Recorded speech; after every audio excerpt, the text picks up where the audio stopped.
beragama.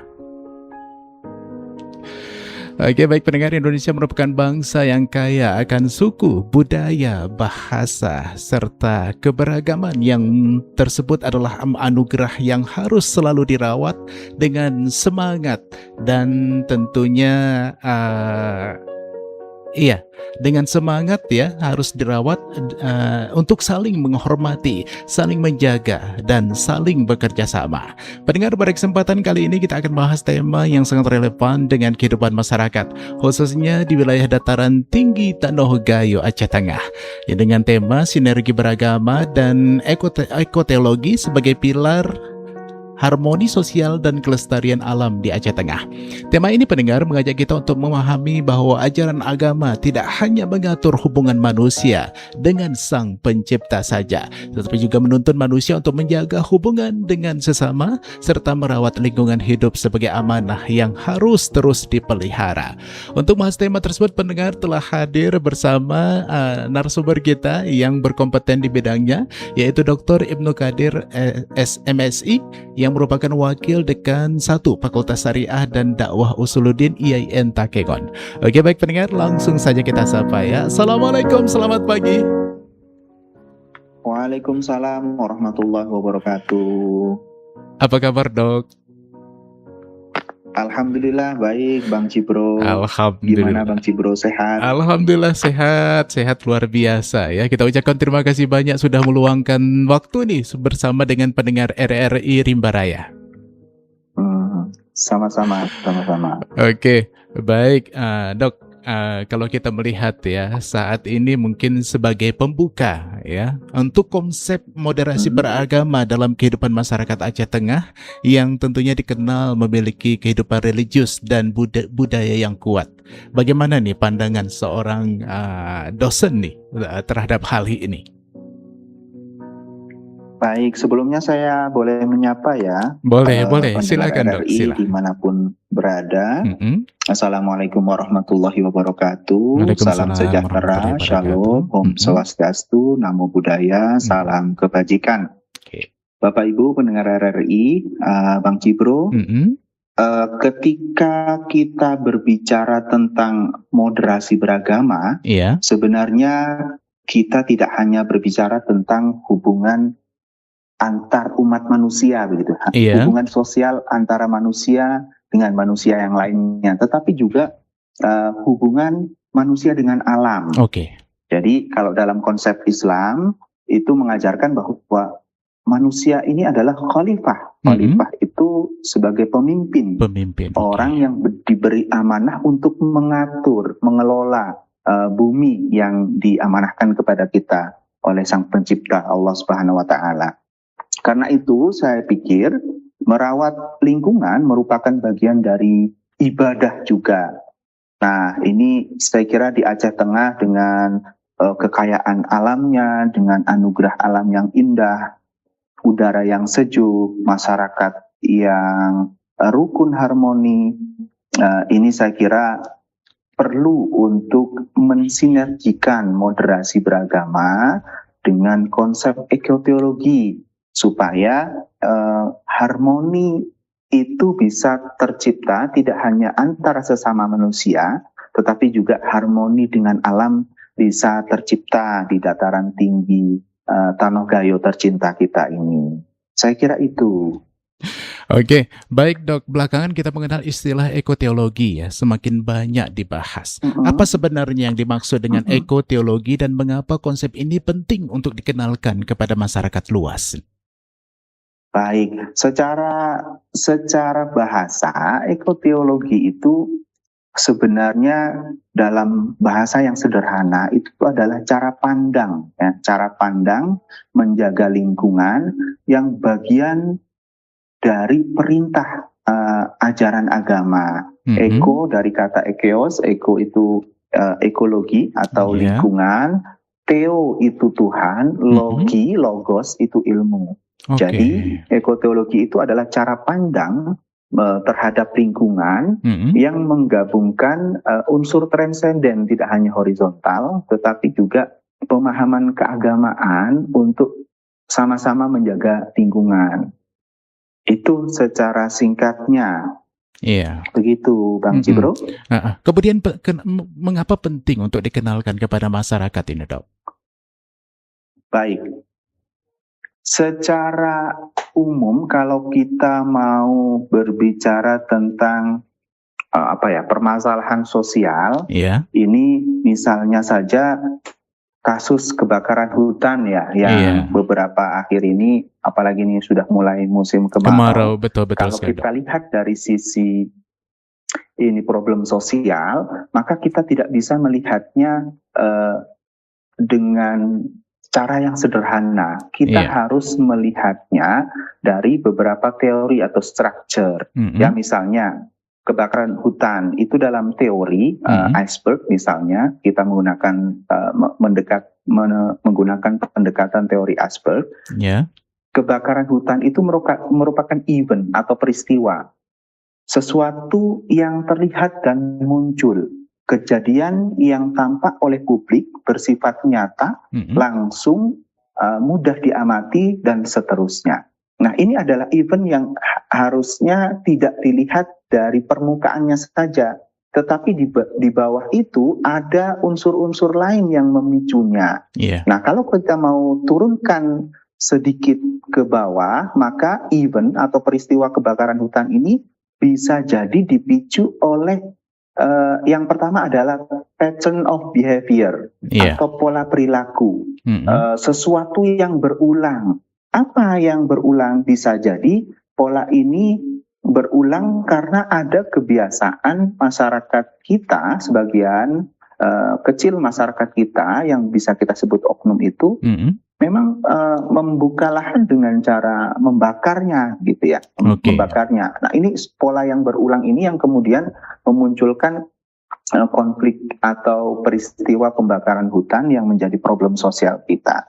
Nah, tidak hanya di tataran pattern of behavior, tetapi juga kita harus melihat sistem strukturnya atau apa yang membuat pola itu terus terjadi, ya. Jadi tidak hanya melihat event atau peristiwanya, kita bisa melihat pattern of behavior, pola yang berulang-ulang, kemudian ada sistem structure, apa yang membuat pola itu terus terjadi. Nah, dalam hal ini mungkin lemahnya regulasi, atau lemahnya penegakan hukum, tindakan yang ditetapkan oleh penegak hukum kita, kurang tegas dan sebagainya. Tetapi yang paling penting, yang paling mendasar, itu bisa saja terjadi karena adanya mental model.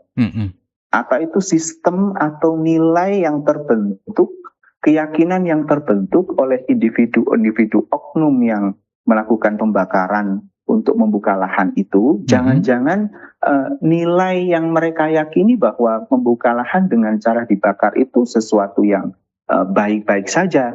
Nah, ini yang kami sebut sebagai mental model atau nilai yang diyakini, yang dibentuk oleh masyarakat, individu, yang kemudian nanti ujungnya adalah menimbulkan suatu event peristiwa permasalahan sosial. Nah, kaitannya dengan ekotologi, saya kira ekotologi ini perlu digalakkan, dimasifkan pembelajarannya kepada kita semua, supaya nilai atau mental model masyarakat Aceh Tengah ini dalam menjaga lingkungannya itu bisa sesuai dengan ajaran-ajaran agama yang tentu saja mustahil akan bertentangan dengan perusakan lingkungan. Jadi ekotologi ini merupakan satu cara pandang untuk merubah nilai, merubah cara pandang masyarakat kita, supaya pelestarian lingkungan ini harapannya bisa terwujud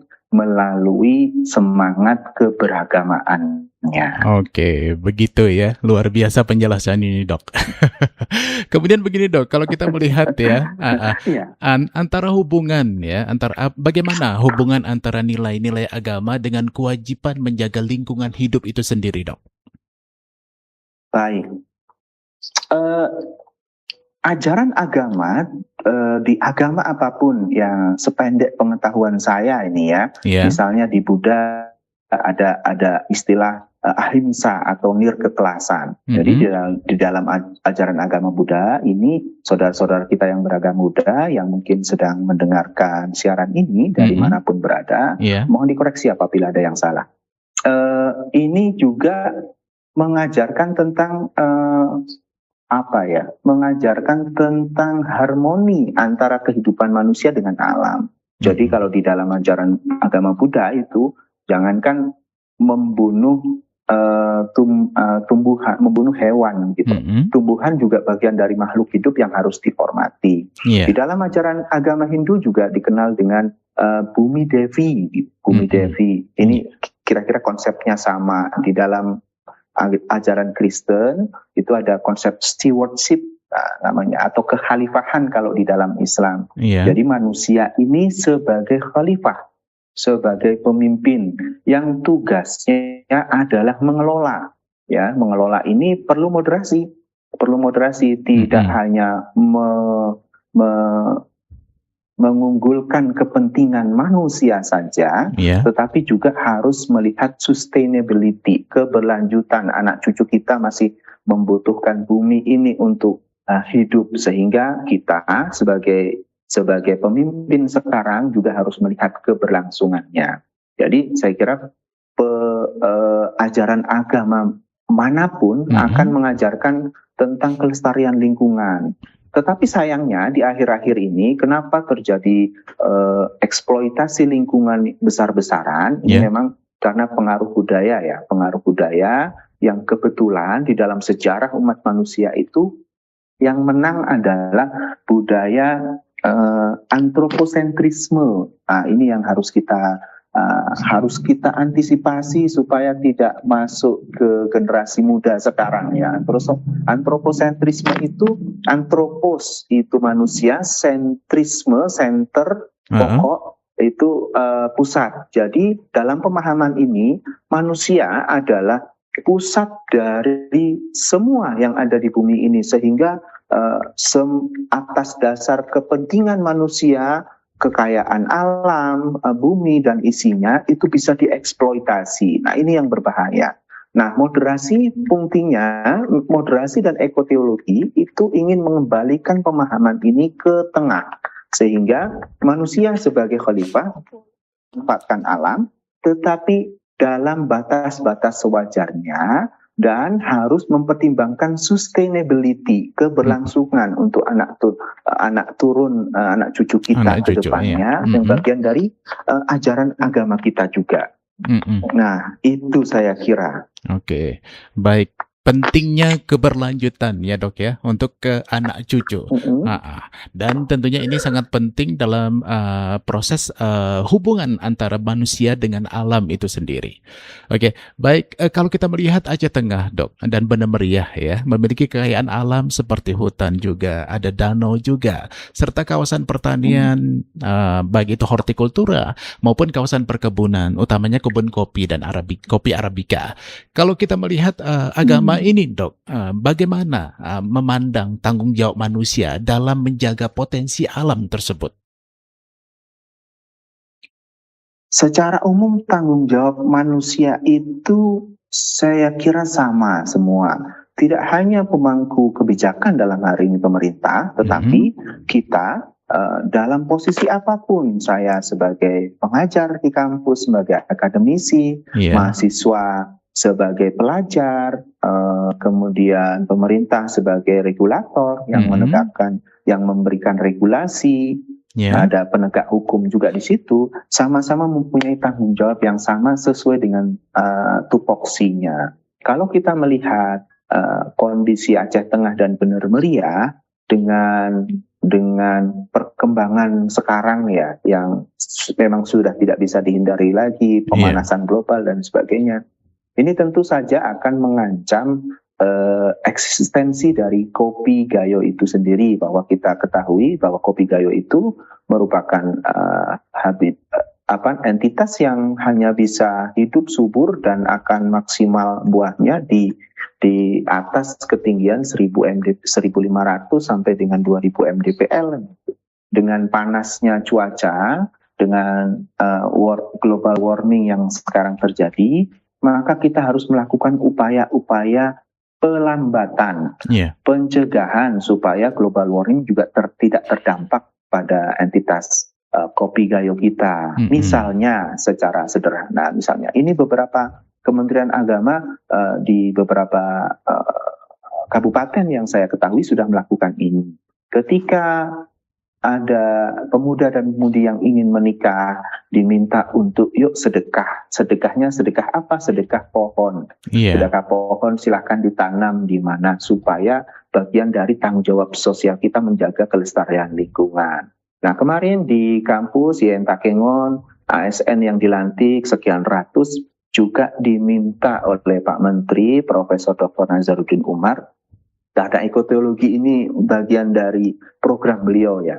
Jadi wajib menanam pohon, setiap bagian dari rasa syukur sudah diberi amanah oleh negara untuk menjadi ASN, maka rasa syukur itu yuk diwujudkan tidak hanya terhadap sesama manusia, tetapi ke alam juga, bagian dari tanggung jawab kita terhadap alam begitu dalam bentuk penanaman pohon.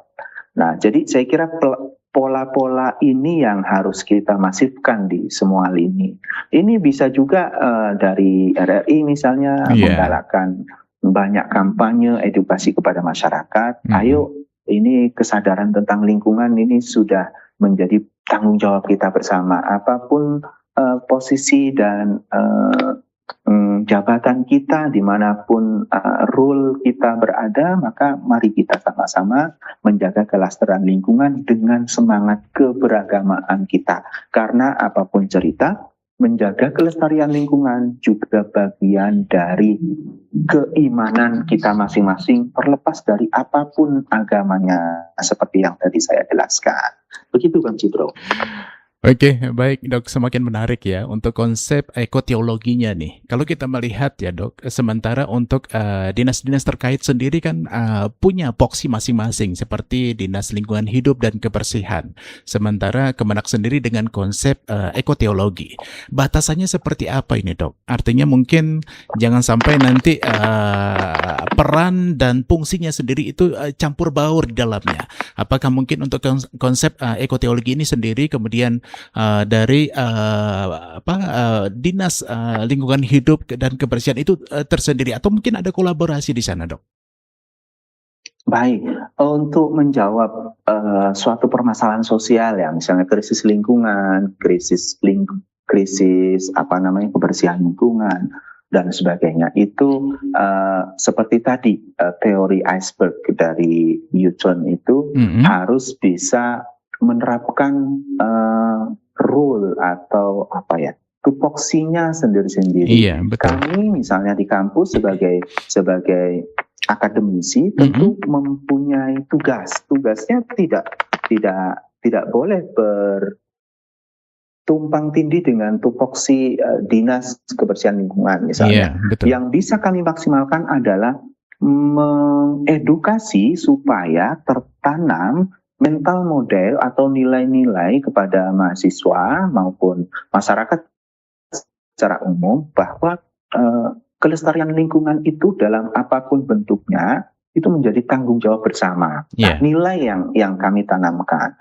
Dinas-dinas terkait misalnya Dinas Lingkungan Hidup itu juga mempunyai tugas yang sama, tetapi lebih spesifik misalnya dalam membuat regulasi, dalam penegakan hukum, ketertiban, dan seterusnya. Jadi harapannya apabila semua sistem structure dari suatu permasalahan itu bisa bergerak sesuai dengan tupoksinya, secara sinergi, insya Allah krisis-krisis lingkungan dan ancaman-ancaman ke depan berkaitan dengan kerusakan lingkungan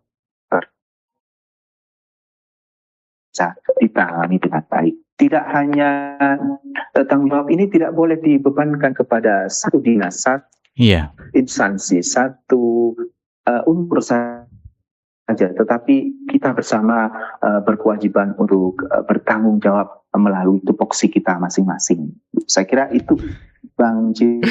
Oke, baik, semakin menarik, Dok. Kalau di kampus sendiri, Dok, atau kita mungkin nantinya mungkin ke masyarakat ya, bagaimana cara melihat respon daripada mahasiswa sendiri ketika dibicarakan tentang isu-isu lingkungan yang mungkin saat ini mungkin sangat relevan, Dok, ya, ketika kita mengalami bencana beberapa waktu yang lalu.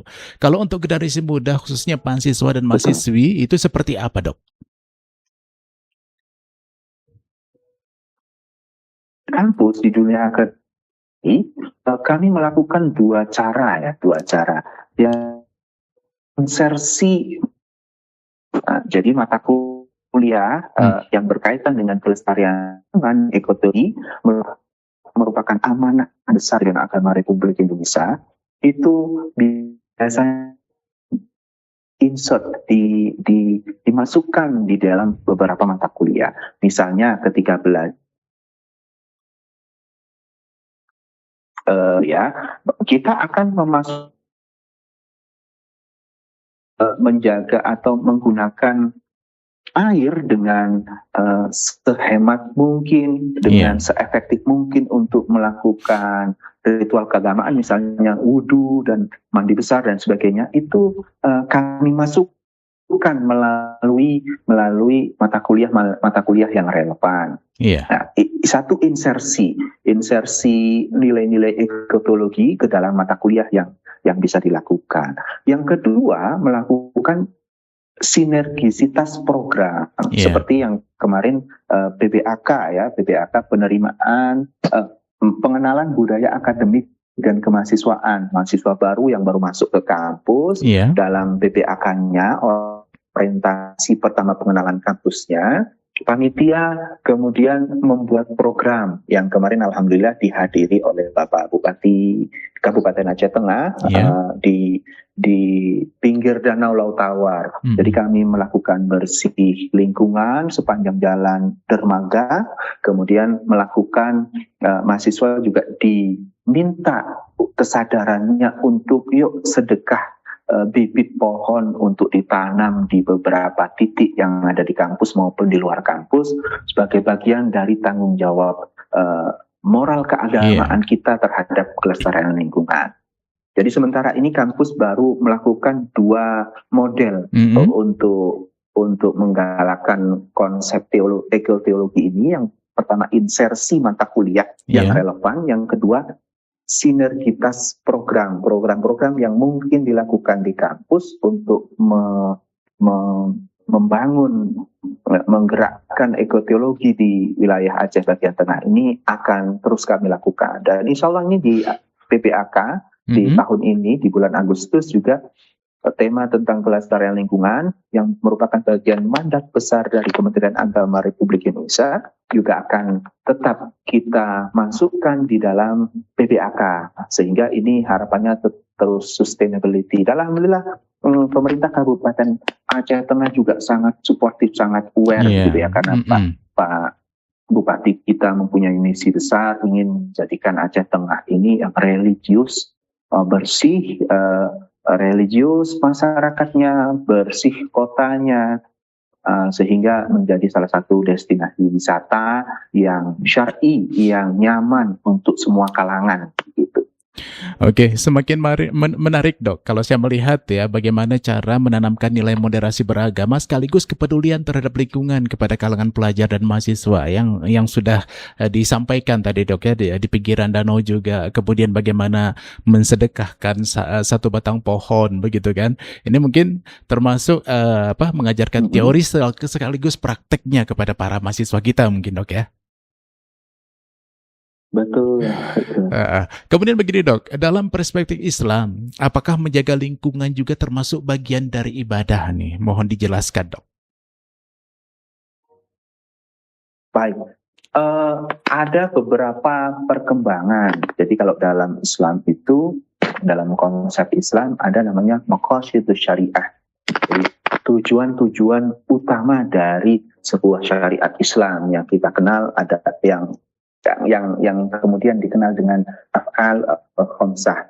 5 hal pokok di dalam Islam. Yang pertama adalah tujuan dari pensyariatan semua hukum Islam itu yang pertama adalah menjaga hifdzun nafs, menjaga nyawa baik individu maupun jamaah atau kelompok. Yang kedua menjaga agama, menjaga akal, menjaga keturunan.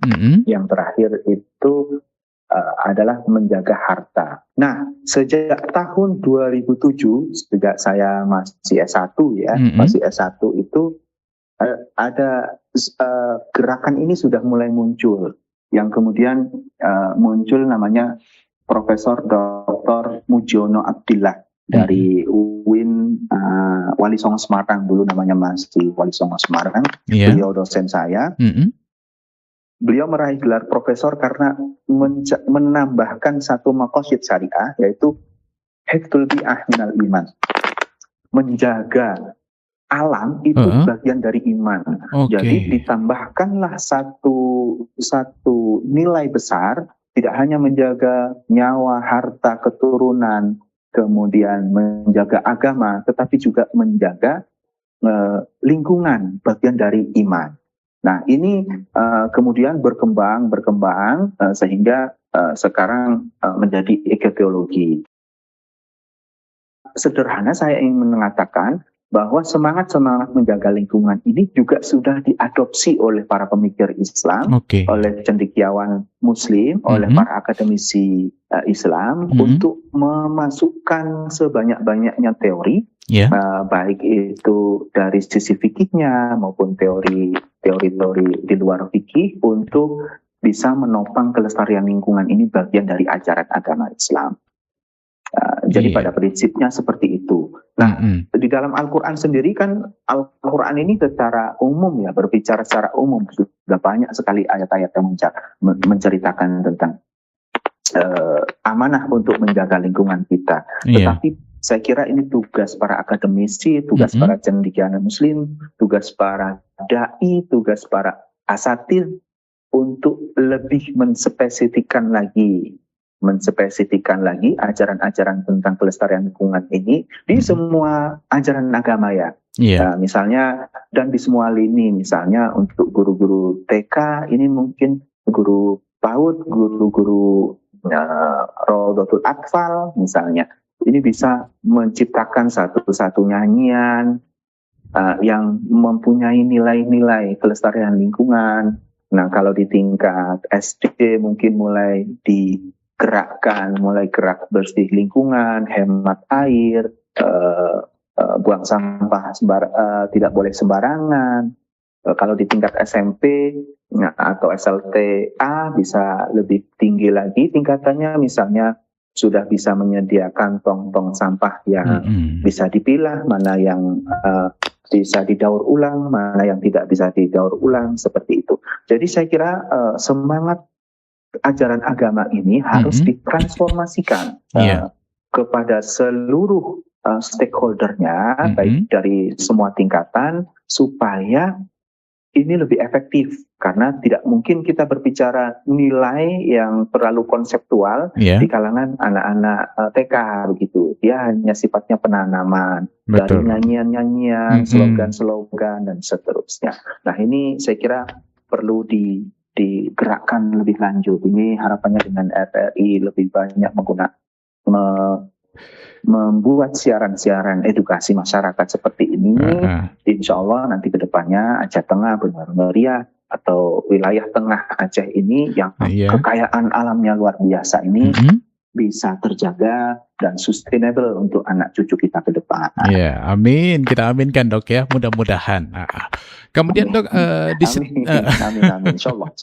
Tentunya di setiap konsep itu, apalagi untuk hal-hal yang mempunyai nilai kebajikan, ya, kita berharap ada kontinuitas di sana. Dan tentunya pastinya ada tantangan-tantangan, Dok, ya. Kemudian tantangan apa saja mungkin bisa disampaikan untuk membangun kesadaran masyarakat terhadap pentingnya pelestarian lingkungan, apalagi ini melalui pendekatan keagamaan, Dok. Apa saja tantangannya?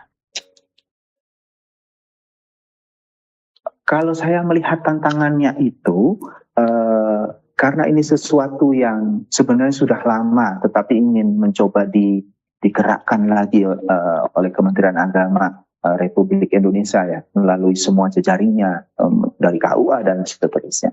Tantangannya saya kira adalah tentang implementasi dan model implementasinya. Ini perlu, saya kira tantangannya perlu pengkajian lebih dalam, perlu kreativitas masing-masing instansi stakeholder Kementerian Agama maupun di luar Kementerian Agama. Semangat ekoteologi ini bisa mencapai tujuan besarnya. Iya. Jadi kita mulai dari hal yang paling sederhana, misalnya masjid yang selama ini, masjid rumah ibadah gitu yang selama ini hanya berbicara tentang urusan agama. Mari kita fungsikan, kita transformasikan fungsi-fungsi masjid ini sebagai agen, sebagai sarana untuk mendakwah, mentransformasikan semangat bahwa pelestarian lingkungan itu bagian dari ajaran agama Islam, agama Kristen di gereja gitu ya. Jadi materi-materi ceramahnya tidak hanya surga dan neraka, tetapi juga kalau bisa dimasifkan lagi materi-materi tentang tanggung jawab lingkungan dari semua aspeknya.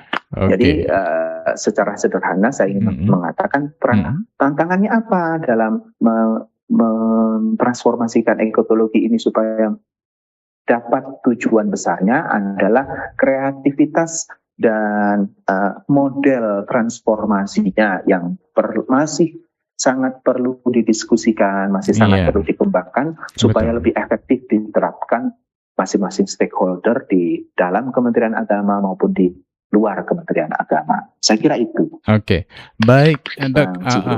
Baik. Kemudian mungkin bisa disampaikan lagi, Dok. Mungkin tadi sudah disampaikan juga bagaimana peran daripada perguruan tinggi seperti IAIN Takengon ya berkontribusi dalam pengembangan kajian moderasi beragama dan tentunya ekoteologi sendiri, Dok. Baik, peran kampus khususnya IAIN Takengon ya, karena saya kebetulan di Fakultas Syariat Dakwah dan Usuluddin, ini mempunyai peran yang sangat vital. Sementara ini kami sedang mengembangkan, kalau dari sisi bahan ajar, kemudian dari sisi sinergitas program, kami sudah mulai menerapkan, tetapi peran yang lebih besar sebenarnya kampus sebagai wadah para akademisi untuk menggali teori, menggali konsep, itu mempunyai peran yang vital, khususnya dalam merubah mental model sivitas akademika, mahasiswa maupun masyarakat di luar kampus supaya mempunyai cara pandang yang baik terhadap alam, Nah, ini perlu dirumuskan dalam satu metode khusus, dalam satu metode, dalam materi dan beberapa kajian yang lebih mendalam, supaya harapannya seluruh masyarakat di Kabupaten Aceh Tengah itu bisa mempunyai mental model atau nilai yang tertanam di masing-masing individu itu mempunyai cara pandang yang relevan, yang sesuai dengan ajaran agama kita masing-masing. Oke, baik Dok. Mungkin sebagai penutup ya, sebagai penutup nih kepada. Terima kasih. Iya, mungkin ada pesan Dok kepada masyarakat dataran tinggi Tanah Gayo, khususnya Aceh Tengah dan sekitarnya agar tetap semangat untuk menjaga kerukunan sekaligus menjaga alam dapat terus diwariskan kepada generasi mendatang nih Dok. Silahkan.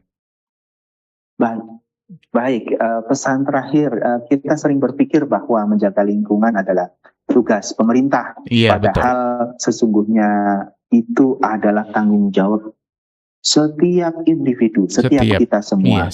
Maka moderasi beragama mengajarkan kita hidup damai dengan sesama, sedangkan ekotologi mengajarkan kita hidup damai dengan alam. Jika keduanya berjalan bersama, maka saya yakin Aceh Tengah dan Aceh wilayah tengah dengan kekayaan alamnya, dengan anugerah alam yang luar biasa dari Tuhan yang Maha Esa, ini bisa tetap harmoni manusianya, harmoni alamnya. Saya kira itu penutup dari saya, Bang Cipro. Luar biasa dok ya, harmoni manusianya, harmoni alamnya juga. Oke, baik, terima kasih kita sampaikan kepada Dr. Ibnu Qodir ya, MSc, Wakil Dekan 1 Fakultas Syariah dan Dakwah Usuluddin IAIN Takengon, atas ilmunya, atas wawasannya, atas inspirasi yang telah dibagikan kepada kita semuanya. Oke, baik, lain waktu kita naik ngobrol untuk tema-tema yang lebih penting lainnya dok ya.